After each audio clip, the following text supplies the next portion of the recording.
Buenos días, señor Viejo. En primer lugar, me gustaría agradecerle la claridad y la precisión en sus explicaciones, algo que lamentablemente no siempre es común en esta Cámara y que, por lo tanto, me parece importante señalar. En esta comparecencia sobre los informes de la Sindicatura de Cuentas relativos a la fiscalización del sector público local, vamos a comenzar con algunas cuestiones relativas al ejercicio 2013, al informe del ejercicio 2013.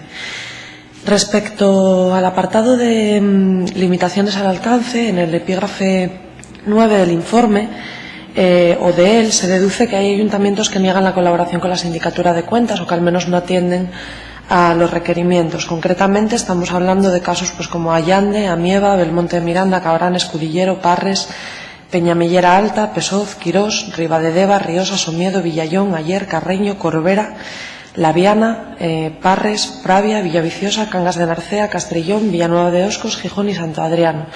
Es un número elevado de concejos los que han recibido algún tipo de requerimiento por diversos temas con los que no se ha remitido la información.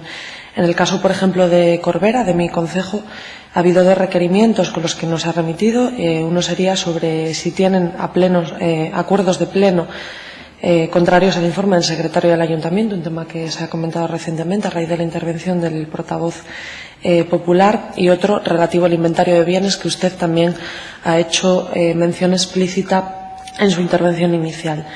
No el caso de Corbera, que comentó casi como anecdótico porque es mi concejo de procedencia, sino en general, ¿no? En atención al elevado número de concejos que han recibido requerimientos y no han enviado esa información, la pregunta sería ¿qué actuaciones propias o derivadas ha puesto en marcha la Sindicatura de Cuentas para que este tipo de limitaciones puedan paliarse o no puedan volver a producirse, entendiendo que esa información es básica para poder llevar a cabo la fiscalización que sería uno de los objetivos de estos informes? Sí, le agradezco el reconocimiento y la colaboración y la pregunta que formula.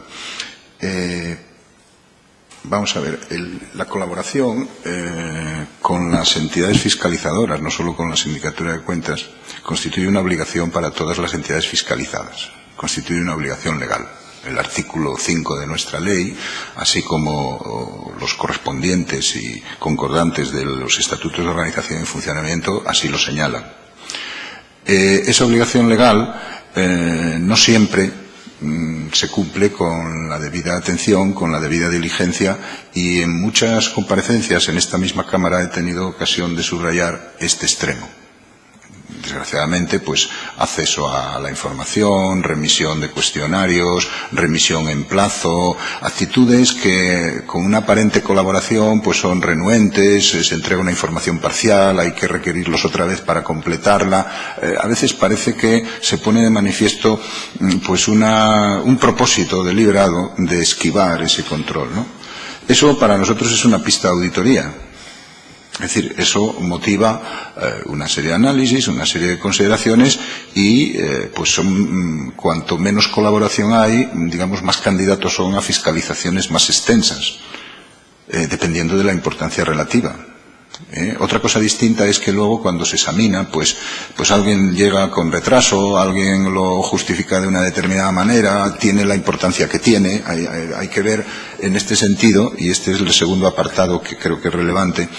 Nosotros tenemos que guiarnos por las normas técnicas de auditoría. Las normas técnicas de auditoría no es algo que nosotros nos inventemos, son normas internacionales que están incorporadas a la legislación comunitaria, a la legislación nacional, y constituyen el corpus básico de nuestra actuación. Cuando el auditor, sea en una sociedad mercantil o sea en una administración pública, no tiene la información correspondiente, lo que tiene es que señalarlo a los destinatarios del informe, que es lo que nosotros hacemos aquí. Y señalarlo es precisamente decir, tenemos una limitación al alcance. No hemos podido realizar las pruebas correspondientes con la extensión y profundidad que hubiéramos debido porque no han colaborado. Entonces, el destinatario del informe, que es quien realmente tiene capacidades ejecutivas, debo recordar que los órganos de control externo no tienen capacidades ejecutivas, son los que pueden resolver, decidir, orientar, etcétera. Nosotros podemos efectuar recomendaciones y podemos, como decía antes, persuadir, convencer, explicar para que estas circunstancias vayan mejorando. Eso exige bastante tesón, perseverancia y en ocasiones una paciencia próxima a la de Job. Pero, bueno, pues esa persistencia tal, pues da resultados. No los que quisiéramos, ni con la rapidez que quisiéramos, pero eso es lo que hay. O sea, por un lado, el destinatario dice limitación al alcance, esto no han colaborado. Por otro lado, recomendaciones. Por otro lado, análisis que pueden derivar en una fiscalización más amplia, o que en su caso pudieran derivar con el tiempo, en la estrategia que antes les apuntaba, en desplegar todas las capacidades de las multas coercitivas. Pero entendemos que eso debe hacerse de forma gradual y ordenada. Lo que no nos mantenemos es, digamos, encogidos de hombros, porque podría decirse, mire, como auditor no me dan la información, pues yo no puedo expresar una opinión fundada en la comprobación técnica de acuerdo con las normas de auditoría y quedarse ahí. Nosotros hacemos recomendaciones, insistimos, comparecemos y vamos a seguir haciéndolo. Y el ejemplo puede ser el que antes se mencionó en otra intervención, es decir, hay reparos de la intervención que no se siguen, acuerdos que se adoptan contra su voluntad, no estamos en condiciones de prejuzgar muchos de esos acuerdos, pero vamos a fiscalizarlo más. Y eso es lo que estamos haciendo. Entonces, en este caso, pues habría que verlo.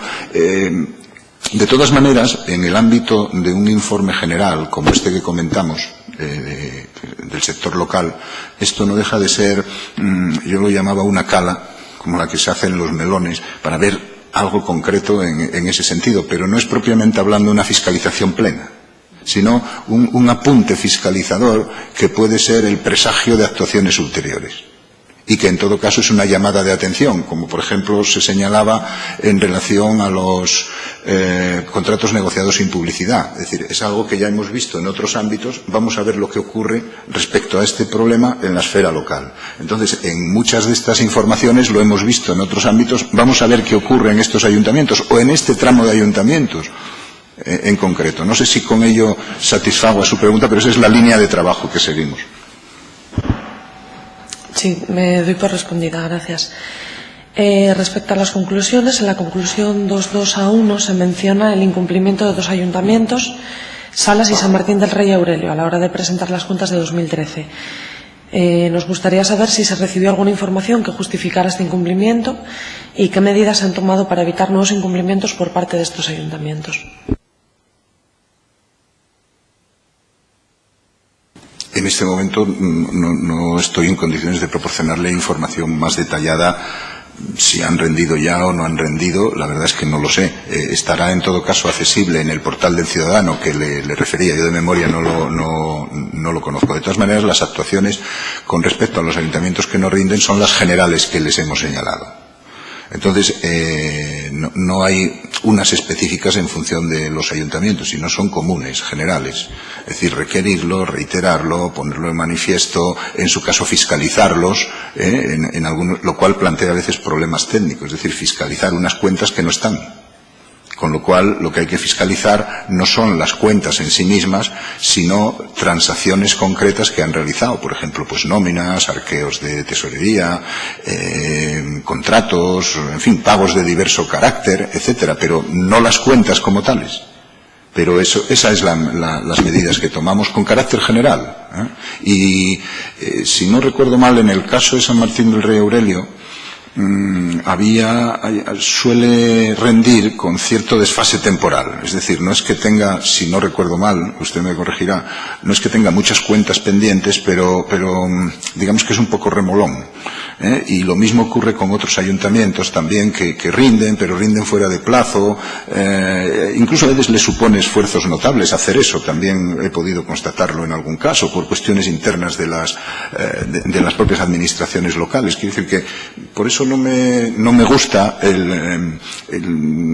hacer unas afirmaciones de trazo grueso en este sentido, porque a veces hay singularidades en cada sitio que merecen ser consideradas, y cuando alguien las explica, pues uno ve cómo está haciendo un esfuerzo por mejorar esa situación, cómo ese esfuerzo no es de fácil implementación, cómo en ocasiones la persona que lo está haciendo pues de repente ya no está, se va para otro sitio, en fin, hay muchos problemas concretos que no siempre ponen de manifiesto una falta de voluntad, sino unas dificultades objetivas. Nosotros lo que constatamos es el resultado e incidimos en las medidas que hay que adoptar, pero tampoco es nuestra función, digamos, desplegar otras actuaciones en esa línea. No tenemos capacidad ejecutiva.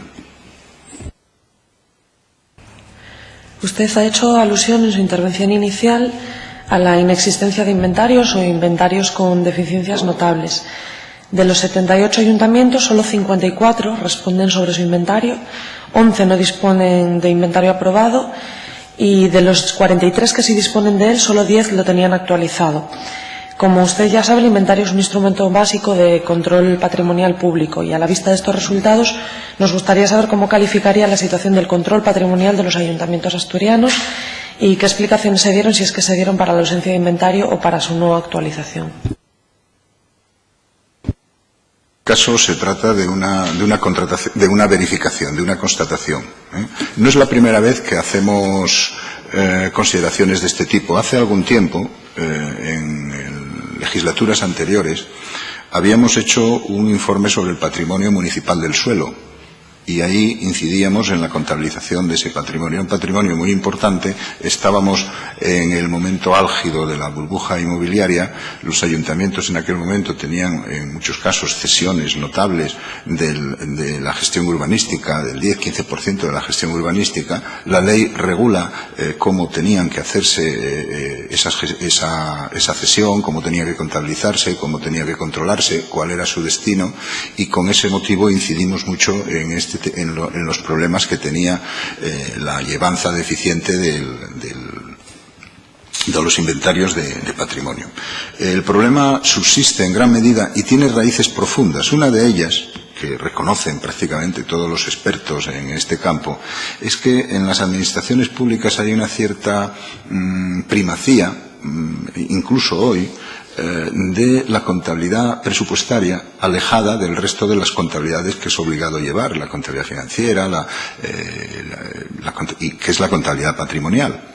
Entonces, los movimientos que ocurren, muchos de los movimientos que se dan en relación con el patrimonio, no tienen expresión presupuestaria. Y como no tienen expresión presupuestaria, dicho así con cierta llaneza, no existen. Es decir, si alguien realiza un gasto, por ejemplo, adquiere un inmueble, pues eso sí tiene expresión presupuestaria. Pero hay otras operaciones, cesiones, permutas, etcétera, que no tienen la misma expresión presupuestaria, están en la contabilidad patrimonial. Y entonces, como esa contabilidad patrimonial se considera relativamente subsidiaria, no se le presta tanta atención como al presupuesto. Esa es una raíz importante. En el caso ahora, pues por ejemplo, en el ámbito que le señalaba del patrimonio municipal del suelo, la caída tan experimentada por la actividad inmobiliaria, pues hace que apenas tenga movimientos. Pero piénsese que el destino de esos bienes, por ejemplo, para que se vea la importancia de una llevanza correcta de los inventarios, piénsese que a través de esa vía se puede verificar si el destino de esos bienes es el que está previsto en la legislación, es decir, equipamiento público, viviendas sociales, etcétera, o si por el contrario se enajena para otros usos o se permuta, etcétera, ¿no? Por tanto, el inventario, en algunas entidades locales, pues por ejemplo, españolas, ha habido un caso que fue muy notorio en la prensa, pues tenía una cierta colección de obras de arte y de repente desaparece algún cuadro. Y tardan años en saber eso, porque no hay una verificación de la situación patrimonial. Y no solo que esté asentado, sino que esté comprobado si aquello que está asentado está allí, donde debe estar. Porque a veces se dice, bueno, es que ahora las aplicaciones informáticas ya lo resuelven todo. No, no es verdad.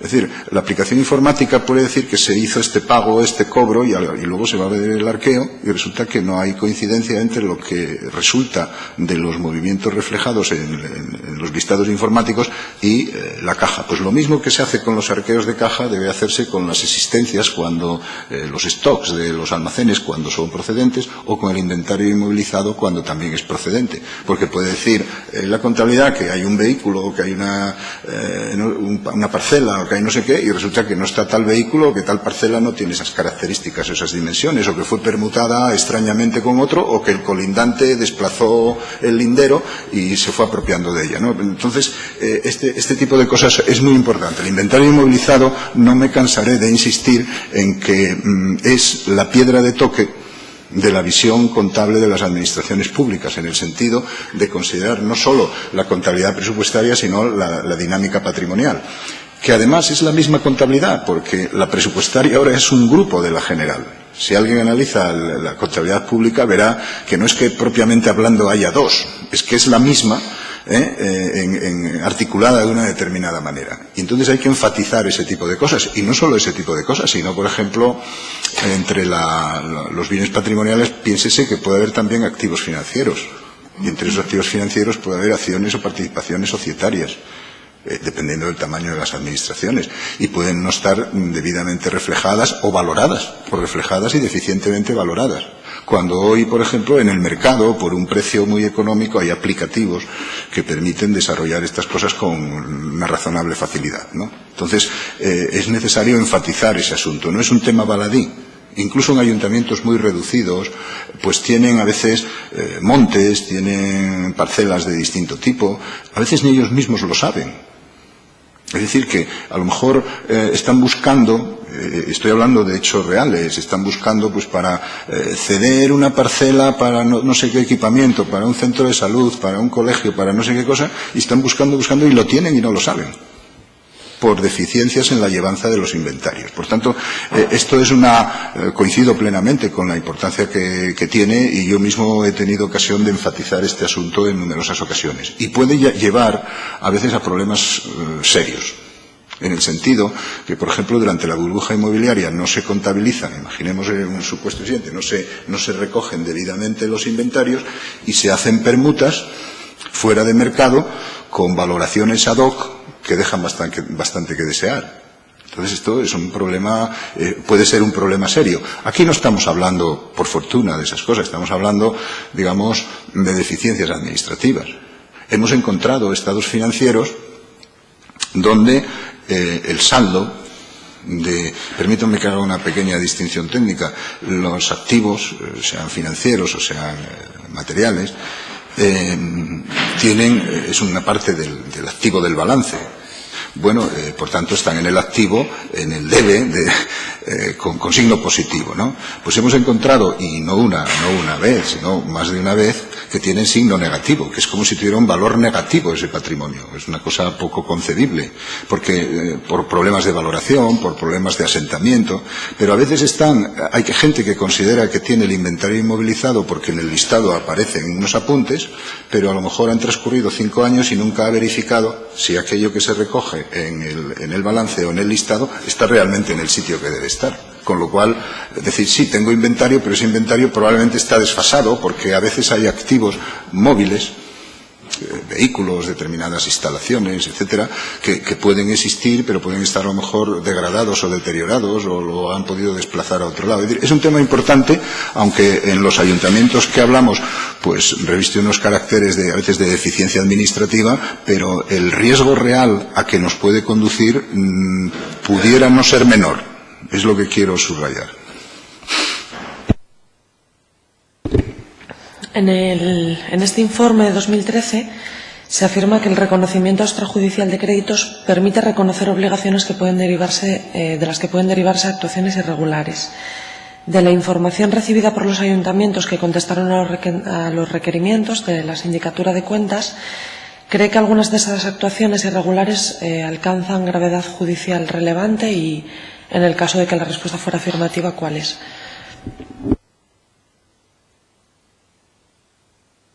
Insisto en la misma idea. De acuerdo con la ley, cuando la sindicatura en el ejercicio de su función fiscalizadora se encuentra con indicios de responsabilidad contable, debe hacerlo constar en el informe, o con indicios de otro tipo de responsabilidad. Cuando no lo constata así, es porque las deficiencias observadas, las anomalías, las irregularidades, con la denominación que queramos darle, no se corresponden con ese ilícito. Pero aún así hay otro filtro adicional. Es decir, nosotros somos auditores, pero lo enviamos a la Fiscalía.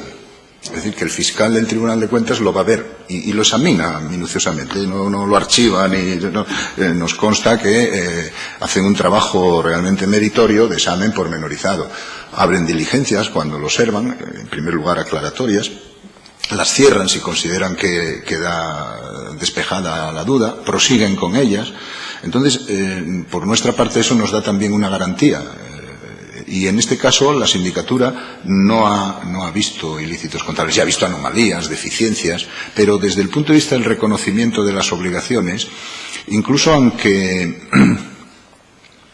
hay que distinguir ahí la faceta contable, es decir, que si se ha hecho un gasto sin seguir las pautas de contratación obligadas, y el suministrador de buena fe ha proporcionado esos bienes y la administración local los ha utilizado en la prestación de servicios, con independencia de la anomalía, ahí ha de reflejarse contablemente y ha de satisfacerse el importe, sin perjuicio de las responsabilidades que correspondieran a quienes hayan tomado las decisiones. Es importante distinguir este asunto porque antes mencionaba el tema que sustenta toda la jurisprudencia al respecto. Si no fuera así, podría haber enriquecimiento indebido. Entonces, ese es el marco de la cuestión, ¿no? Y el problema también, como decía respondiendo a una pregunta análoga en otra intervención, es si esto está muy generalizado, se alcanza cifras elevadas, si no se va corrigiendo, si tiene causas de fondo,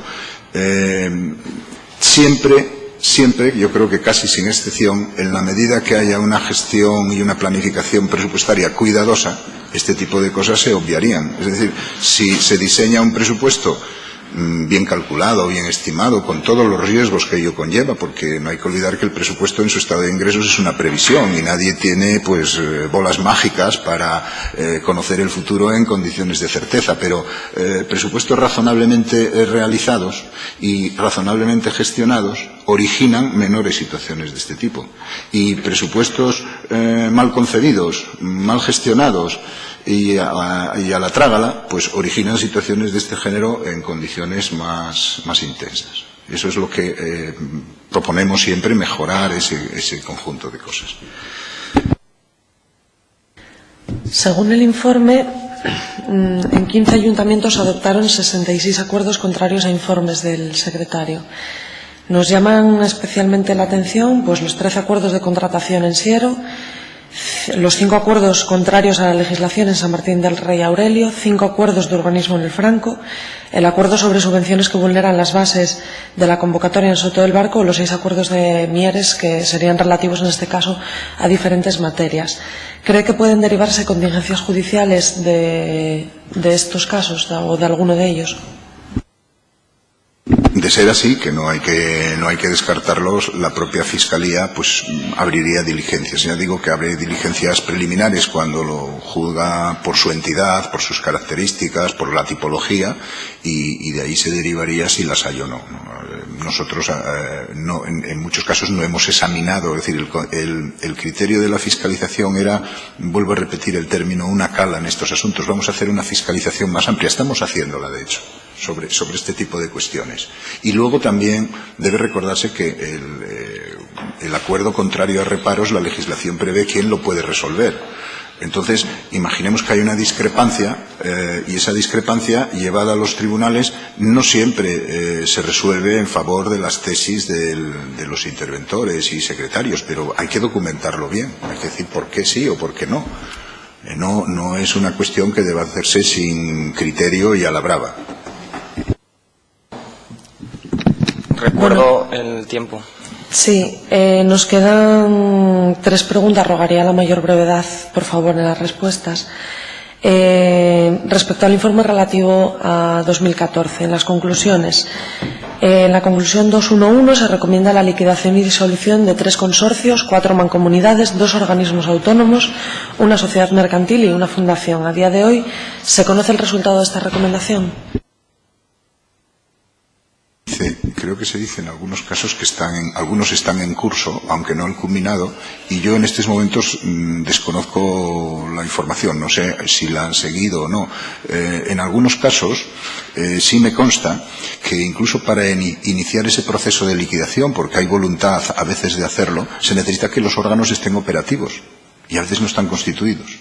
Es decir, que lo que contestaba a preguntas anteriores es algo que a veces bloquea la propia actuación en ese sentido. Ni se pueden aprobar cuentas, ni hay quórum, ni se puede disolver. Entonces, aunque haya esa voluntad, no se puede ejercitar debidamente. El informe de 2014 asegura que el Principado de Asturias lidera el ranking de comunidades autónomas con un mayor nivel de rendición de cuentas de sus entidades locales correspondientes a este ejercicio. Efectivamente, el portal web mencionado en el informe sí lo refleja, pero solo si tenemos en cuenta el plazo del 15 de octubre de 2015. Si se tiene en cuenta la fecha actual, el Principado de Asturias presenta una de las cifras de rendición más bajas, solo por delante de Andalucía, Castilla-La Mancha y Extremadura. ¿A qué cree que se debe el hecho de que finalmente Asturias esté entre las comunidades con menor índice de rendición de cuentas, aunque sea considerando la rendición fuera de plazo? ¿Y qué medidas se están tomando para elevar dicho índice?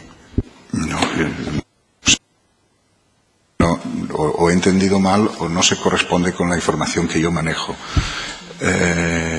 La información, la rendición de cuentas en plazo, intuyo que es que ha considerado los que han rendido fuera de plazo, pero claro, los que han rendido fuera de plazo es porque previamente no han respetado el plazo. Entonces ahí podemos estar en los últimos, pero imagínese lo siguiente, si se ha rendido el 100% en plazo, rendiría el 0 fuera de plazo. Porque ese dato no me choca con la información que yo manejo. Y es que a veces, al segmentar la información, no sé si será esa la causa o no, al segmentar la información, imaginemos que sale una columna rendido en plazo. Y, pues, si es el 100% en plazo, sería el 0 fuera de plazo. Entonces, el 0 fuera de plazo, pues estaríamos seguramente los últimos. Pero yo creo que es por eso, porque no puede ser que se esté en plazo a un altísimo porcentaje, que ahora no recuerdo en el 2014, y los últimos fuera de plazo. No sé si lo he entendido bien la pregunta o es una causa del tipo que le señalo. Los datos a los que hago referencia es el portal que se señala en el propio informe de la web rendiciondecuentas.es, que es el portal de rendición de cuentas, iniciativa liderada por el Tribunal de Cuentas y con la participación de la Sindicatura de Cuentas de diferentes comunidades autónomas. Por lo tanto, los datos a los que hago referencia serían, por la pregunta, la respuesta inicial podría ser otra hipótesis que se me está ocurriendo, es que si por ejemplo rinden en plazo, pongamos de 78 ayuntamientos, 77, y luego ese que no ha rendido, pues resulta que cuando se cierran los datos sigue sin rendir, pues a lo mejor transcurre mucho tiempo, pero es una información que no puedo interpretar en los términos que señala. Lo miraré, pero la verdad no le puedo dar una respuesta. Le agradezco en cualquier caso la respuesta. Le reiteraba simplemente entendí que me preguntaba, de dónde, cuál era el dato, de dónde lo había recabado, y simplemente eso. La web es www.rendiciondecuentas.es, está en nuestra página web. Es el portal de rendición de cuentas del Tribunal de Cuentas, que lo acabo de abrir para comprobar el nombre literal. Tenía otra pregunta, pero creo que estoy fuera de tiempo, ¿no? No vamos a hacer más preguntas y nosotros sí fijaremos posición posteriormente. Gracias. Gracias, presidente. Los resultados del informe de la Sindicatura de Cuentas que hoy se debaten en esta comparecencia contienen elementos de especial interés para la ciudadanía por tocar a la administración pública más cercana y de intervención más directa con cada vecino o vecina.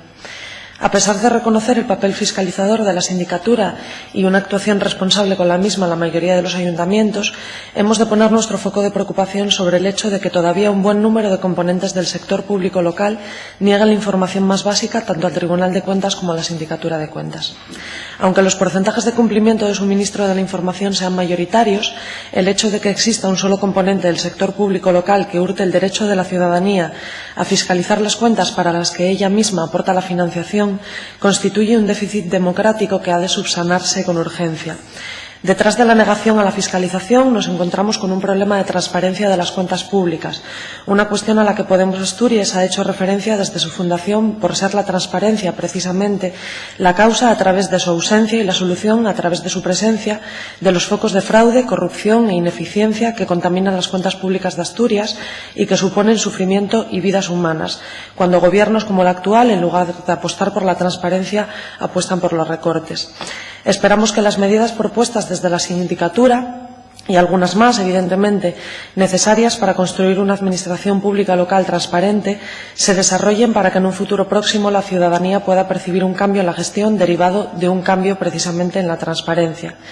La transparencia y el cumplimiento de las obligaciones de suministro de información son claves para prevenir comportamientos de gestión no deseables. Sin ánimo de repetirnos, consideramos que esta cuestión es la base para empezar a debatir otras reformas de la administración local que acaparan buena parte de los focos, pero que sin la debida transparencia previa son vulnerables a comportamientos oportunistas, fraudulentos o erróneos. Por otro lado, el análisis de la gestión de algunos ayuntamientos arroja resultados preocupantes en materia de gastos financieros, control de gestión, mantenimiento de unidades sin actividad pero con generación de gasto público, periodo medio de pago a proveedores o contratación pública. Este último punto, donde actúan los lobbies más peligrosos en cuanto al origen de la corrupción, nos preocupa especialmente. Una contratación pública sesgada por grupos de presión, locales o extralocales, suele convertirse en una sangría de dinero de los ayuntamientos y también directamente de los ciudadanos, como ha sucedido con el agua en buena parte de nuestra geografía. Se hace necesario, por lo tanto, un mayor control sobre la contratación pública local y sobre las bases que los ayuntamientos han de aplicar para dicha contratación. A este respecto, tal y como prescribe la normativa europea, es de vital importancia apoyar y promover el uso de cláusulas de responsabilidad social para la adjudicación y la resolución de contratos públicos, de tal forma que se potencien los comportamientos empresariales saludables, se recupere calidad de vida en las plantillas de trabajadores y se creen condiciones saludables para la rentabilidad de autónomos y pymes dependientes de los grandes licitadores. Todo ello, además, aplicando una especial diligencia a la hora de velar por la calidad de los servicios públicos, evitando que sea el precio el único criterio de decisión y tomando otros elementos para la adjudicación, que sin ser menos importantes actualmente se evitan cuantificar y que, sin embargo, calculados sus costes de oportunidad y sus externalidades, su aplicación produciría una mayor rentabilidad económica para las administraciones, tanto en términos económicos como en términos medioambientales y sociales. Son extremos que desde nuestro grupo parlamentario hemos reiterado desde nuestra entrada en este Parlamento. Sin más, hasta aquí nuestra fijación de posición, reiterando una vez más, insisto, el agradecimiento por el tono y contenido de sus intervenciones. Muchas gracias.